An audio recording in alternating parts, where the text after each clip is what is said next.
Good evening and welcome to We the People, brought to you by the League of Women Voters of Minneapolis. My name is Joan Higginbotham and I'll be your host for this evening's program. This year in November, when Minneapolis voters go to the polls, they'll be able to vote for more than one candidate for each of the offices. That's because in 2006, Minneapolis voters approved a charter amendment approving ranked choice voting. Now, we've already done that once, but it's still a new concept for many of us. And so tonight, we're going to talk about what ranked choice voting is, why it's a better system, perhaps. Some people say it's not as good. We'll talk about that as well. But we have with us our guest this evening, Jeanne Massey, and Jeanne is the Executive Director of Fair Vote Minnesota. Welcome. Well, thank you, Joan, for having me. Now, and I know that you've brought along a video so that we can sort of get the concept of what ranked choice voting is all about, and it's on the city's website. That's right. The city had produced this video to demonstrate to voters how to complete a ballot and then how the process works for counting those ballots. So we're going to look at that video now so that you get a little idea of what ranked choice is all about if you've forgotten from when we last did it or if you've never done it. So let's watch the video and then we'll talk about it later. Thanks.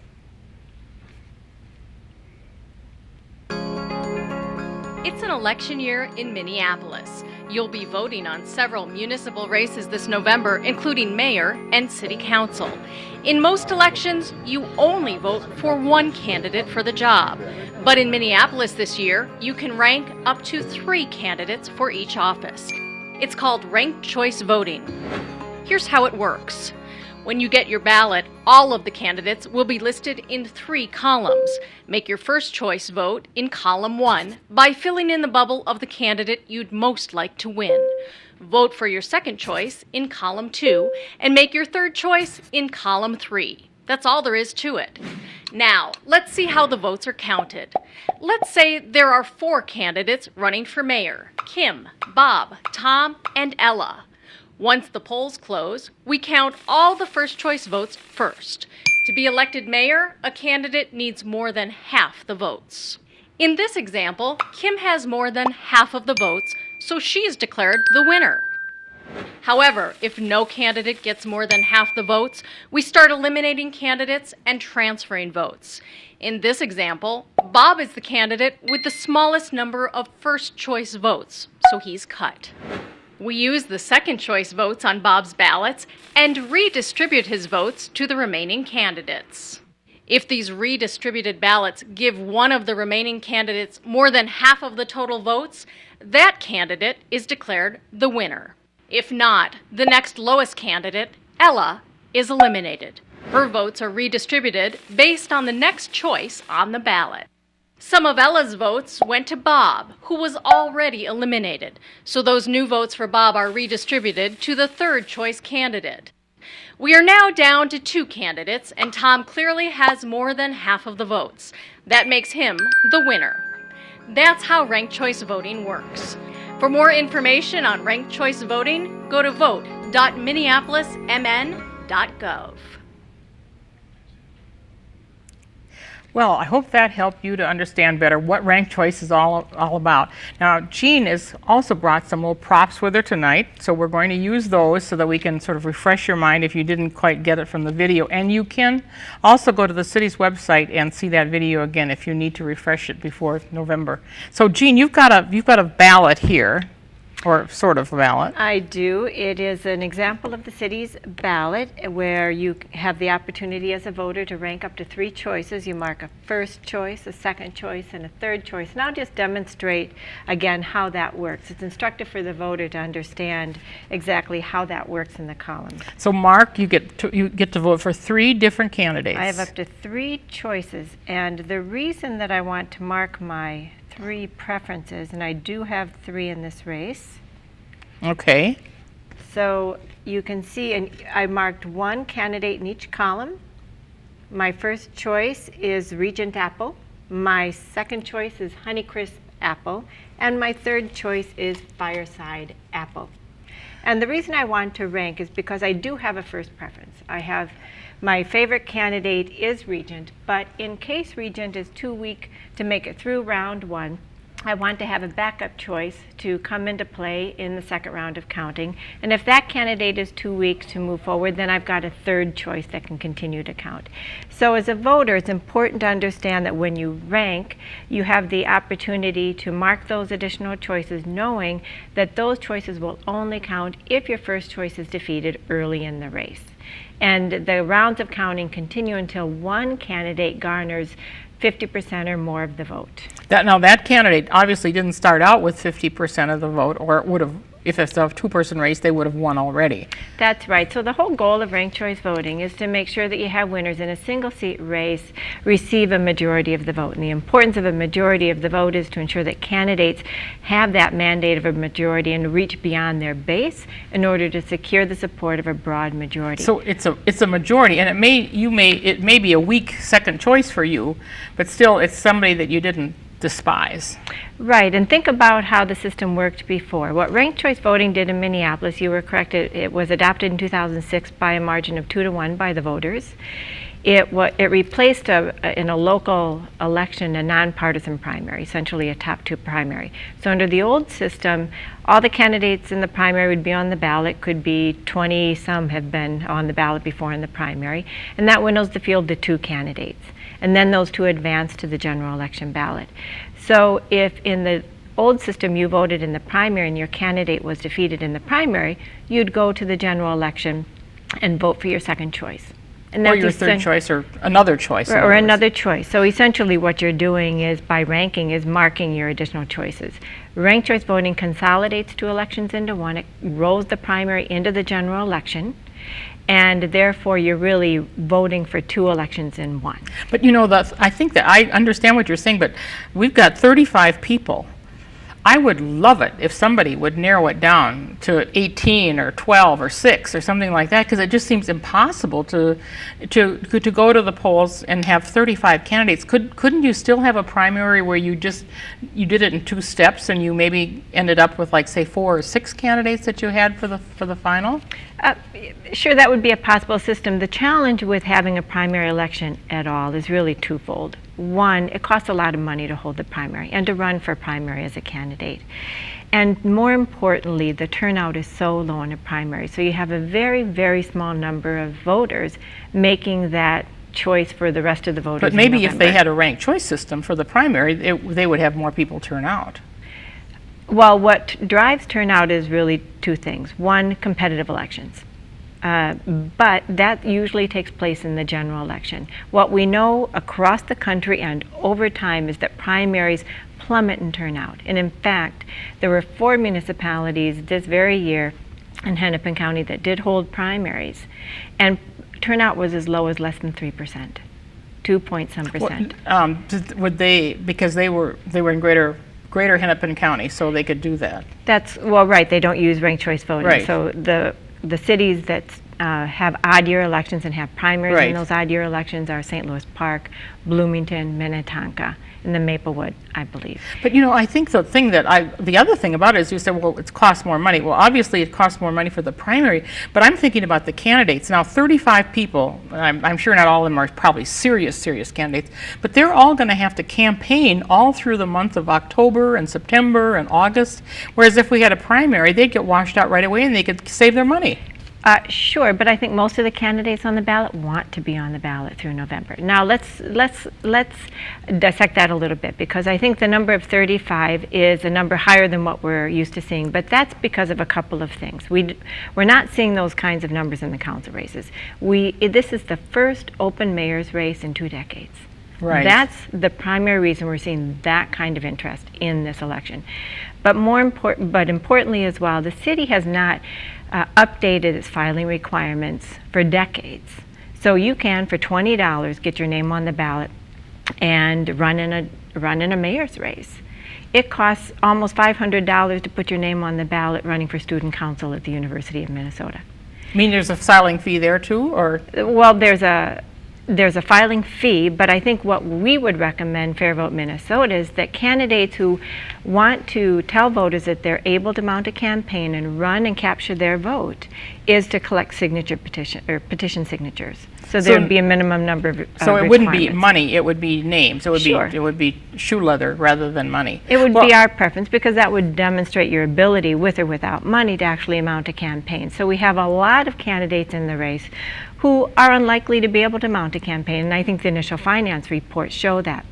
So I think that if we look at the financial reports and what we look at who has really mounted campaigns to date and who the media is following because of that, we're already at a list of about 8. But you know, it really makes it hard for an organization like the League of Women Voters to do debates, because we always have used criteria of how much percentage of the votes you got in the primary or something like that to determine, you know, or we have some sort of criteria, but with 35 people, and they're all candidates, then, you know, it's very difficult. And I guess that's probably true for the citizen. I mean, well, I think organizations across the board, many nonprofit organizations, many in the media, who also have objective criteria to make sure that they're not excluding candidates, have already used some determination of how to cull that field. True, and I think the finance reports is one of those ways in order to do it. Not all those candidates are running serious campaigns, and I think we should recognize that and make sure that voters, the media will begin to make clear to voters who those candidates are. So in fact, the media is going to influence perhaps just as much as a primary might. Well, in this particular election, they'll play a very critical role, and then what we'll do as voters is rank among that field of candidates who are really demonstrating the ability to mount Do you think campaigns. that will happen? I mean, I guess We're already so seeing in a it. sense, it really means that the voter is going to have to work harder than ever before. Well, what happened under the old system is that voters very rarely turned out for a primary for a few reasons. It's just not the practice we have. And get out the vote activity, both on the media's front and on the nonprofit front, is very, very little compared to the general election. The money invested both by the media, nonprofit organizations, and others to get the vote out happens once, and that's in November. So the big benefit of ranked choice voting is that it brings together the most candidates with the most voters in that single election in November, So when turnout is highest and most diverse. Maybe, I guess I'm just thinking, well, maybe another way to solve the problem of low primary turnout would be to have more campaign publicity before the primary. I mean, if the media focused more on the primary. There's a more structural issue involved. If you look over time and across the country, turnout in primaries plummets, and it's especially hard. It hits hard in communities of color. The fall off in communities of color in primaries is disproportionately high. And why is that? It's just because of the practice of how we get information to people, the busyness of people's lives, and the media attention on the election. So whenever, it's true no matter if you do a runoff in December, like San Francisco did before ranked choice voting, or hold a primary in now August, let alone September. I mean, August primary turnout is extremely low. It's just people come out once to vote in big numbers. That's in November. And that's the advantage of ranked choice voting and consolidating that race. What would allow us to narrow that field of voters or of candidates so that we have a serious list of candidates is put forward filing requirements that would demonstrate that. So in other words, you're saying that we can solve the problem.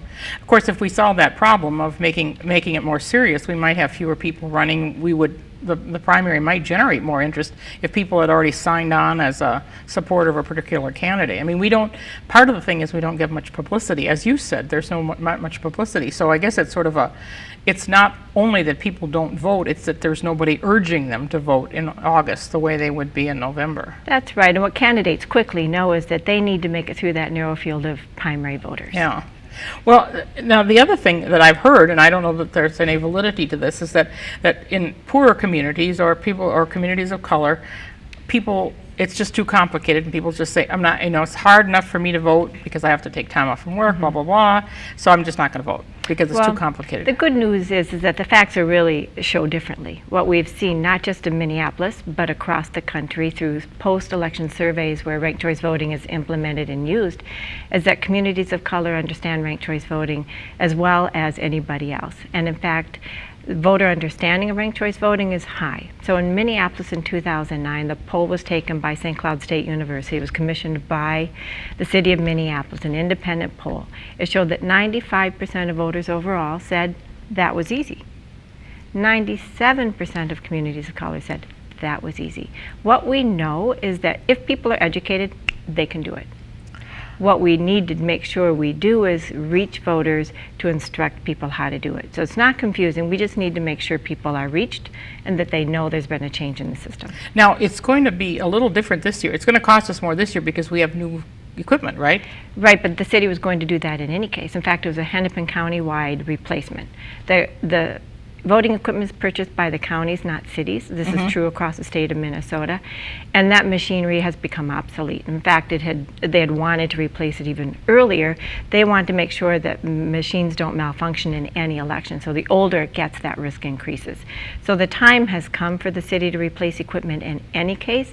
And this would have been the equipment that they buy.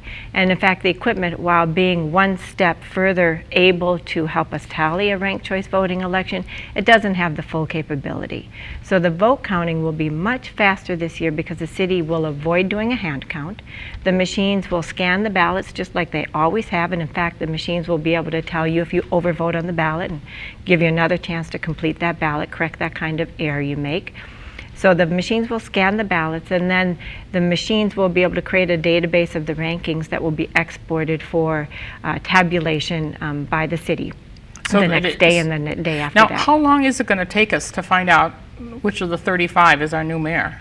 The city is estimating 1 to 2 days after the election to make that happen. So by the end of the week, the city is estimating at this point, it could change, that all of the election results will be Now, in. I know that we were going to elect more than one park board commissioner, more than one person to the Board of Estimate and Taxation. That's correct. And so then you're voting not just for 3 candidates, you're voting for more candidates, or you have to have a smaller percentage to be successful if you're a candidate, if there are 3 people who are going to be elected. That's correct. So in the at-large races, that would be for the park board at-large, you as a voter, we're electing 3 candidates, and you rank just the same. You rank up to 3 choices, your first choice, second choice, third choice. So you still only get 3 choices, even though you're voting for 3 people? You were voting into office 3 individuals, and we rank those just like we do in a single seat race. So for all races on the ballot, and again, we will be on the ballot for every voter will be the mayor, our city council member, our park board member at large, 3 of them,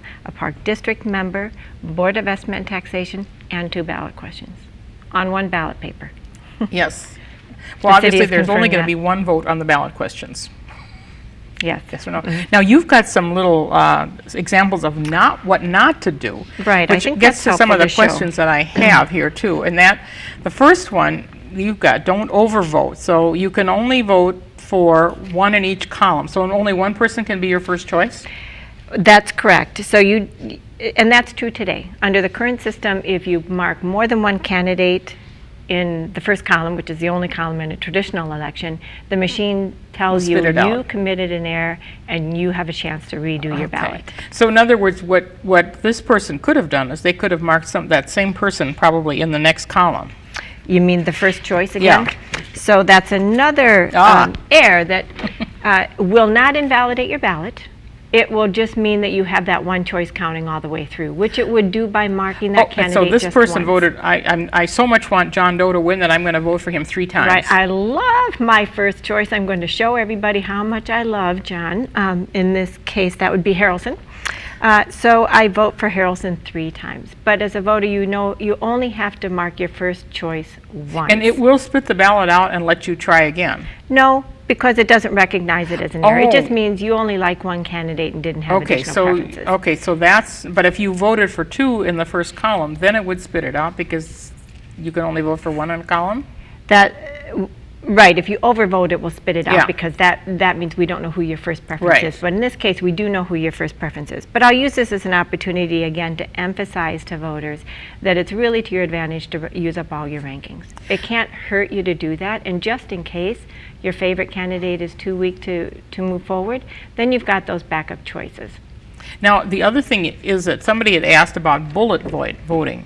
which is sort of what this person was thinking That's about. correct. And again, it's not to your advantage to bullet vote. I mean, if you really only have one preference and you hate everybody else on the ballot, by all means, Just vote for stop. that one person? But if you do have a backup, if you like one candidate over another of those remaining candidates, it's to your advantage to continue to rank. Again, remember, my second choice will only come into play once my first choice is defeated, is no longer in the Is no running. longer there at all. That's correct. So in other words, your first choice could be three out of three, but he would still be there, or she would still be there. That's right. And because we have several candidates and 3 rankings, it's really to your advantage as a voter to use up those rankings. But don't vote for him twice. No need to vote for them twice. That's correct. And another not very common problem, but it can happen, is a skipped ranking, where you simply aren't paying a great deal of attention to how you're completing the ballot, and you might inadvertently mark a first choice, not a second, but a third choice.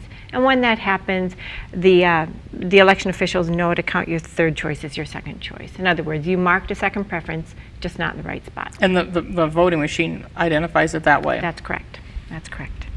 So now we've gone through some of the things that you could be doing wrong.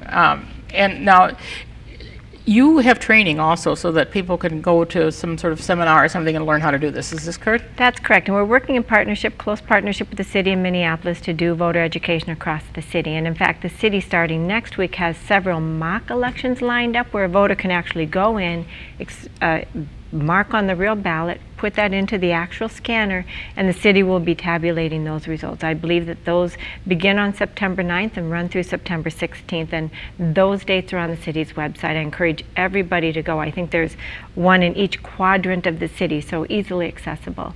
And Fair Vote Minnesota has public education activities at several events across the city, at neighborhood events, at citywide events. Last night we were just at the Fulton Growler candidate debate, putting beer on the ballot and demonstrating to participants there how ranked voting works through electing their favorite beer.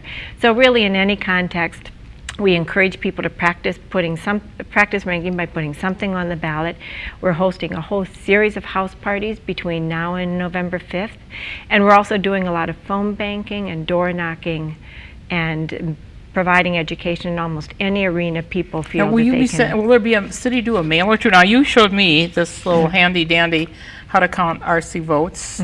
And will there be something like this that'll come in the mail also? Yes, the city plans on doing 1, if not 2 mailings out to voters so that everybody has that in their mailbox. Now, I guess when I think about this, you once told me, I think a long time ago, that children found this very easy. They much do. easier than adults. Because we think it over too much. Well, I think what we often do is think it through in terms of who our favorite candidate is and then how we might be strategic. And the best thing to keep in mind with ranked choice voting is there's no need to be strategic. You can't outsmart the system. You just rank your preferences in the order you have them, and the candidate who is the preference of the majority will prevail. That's what happens under ranked choice voting. I think we especially if we're close to elections and we want to estimate who might win, then we try to do some calculations. But the process of ranking and voting couldn't be simpler for the voter. You just mark your preferences as you wish, and knowing that you never have to be strategic, meaning you don't have to worry about your candidate wasting your vote or voting for a candidate worried that you might help elect the candidate you like the least. Under ranked choice voting, you can always vote your heart and not your fear. Well, but I suppose that there's still the possibility, though, that you're still voting for somebody that's not going to win. I mean, you're thinking, oh, you know, John Doe is not going to make it, so I should just forget John Doe and vote for Susie Smith, who seems to be really popular, and I sort of like her, so. Well, but you can do that now. You can mark John as a first choice and Sue as a second choice, knowing that if John drops off, Sue can come into play. But the benefit of doing that is to give John an accurate tally of support.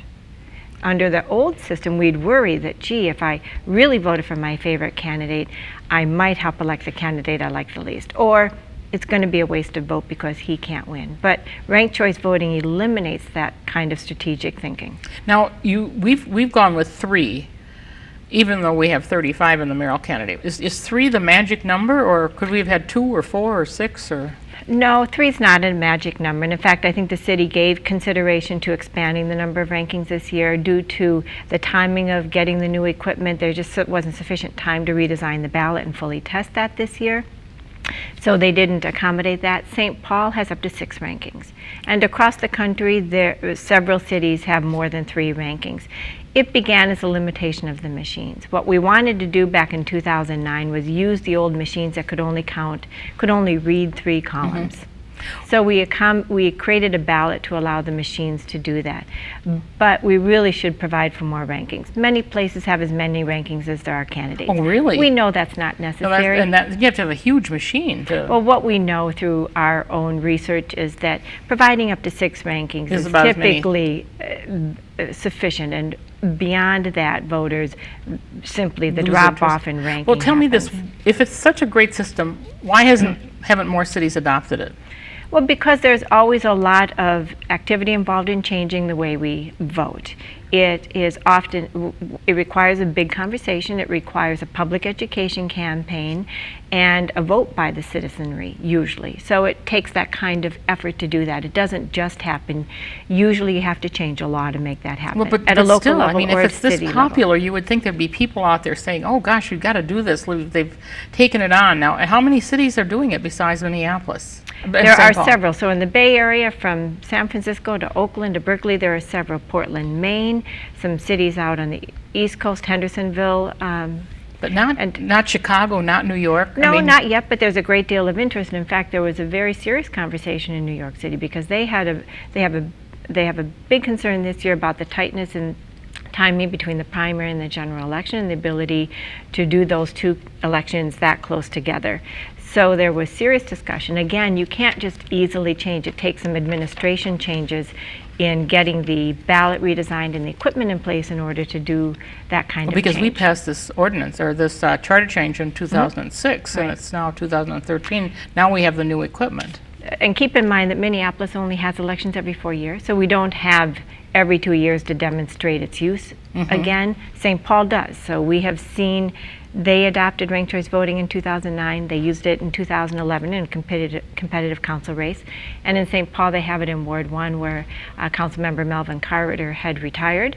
And now they'll be using ranked choice voting in that competitive election. Well, so now we hope that you have a little more knowledge about ranked choice voting. Now, as Jeanne said, the city has a great website where you can go and find out more information about this. And we also have Fair Vote Minnesota's website address on the screen at the end of the show, so you'll be able to go there and look for more information. So remember that you can vote for more than one, which should be an advantage if you're having trouble like me sometimes making up my mind about who I want to vote for. But the most important thing of all, the League of Women Voters says, most important thing of all is register and vote. So we thank Jeanne Massey, who's the Executive Director of Fair Vote Minnesota, for being with us tonight and explaining this to us, and thank you for tuning in, and we hope to see you again next month. This is Joan Higginbotham saying good night, and remember to vote.